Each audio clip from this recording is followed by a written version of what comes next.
Ang intense ng mga kaganapan ngayon sa abot kamay na pangarap sapagkat manginginig sa takot si Zoe dahil sa mabubuking na nila Doc Robert at Giselle ang sikreto niya.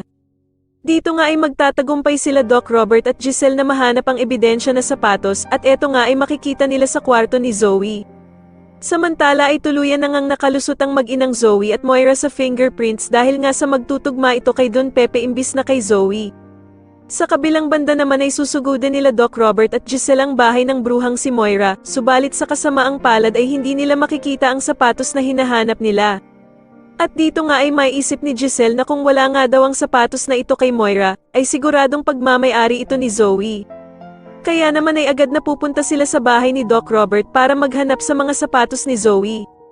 At dito nga ay laking gulat nila Giselle at Doc Robert dahil makikita nila sa kwarto ni Zoe ang sapatos na hinahanap nila. Samantala ay wala namang kaalam-alam sila Giselle at Doc Robert na paparating na pala si Zoe sa kwarto nito. Agad namang tatawagan ni Moira ang anak niyang si Zoe para balaan ito na itago ang mga sapatos niya. Pero huli na ang lahat dahil sa maaktuhan ni Zoe sila Giselle at Doc Carlos na hawak-hawak ang kanyang sapatos. Kaya naman ay galit na galit si Doc Robert nang malaman niyang matagal na pala silang niloloko ni Zoe.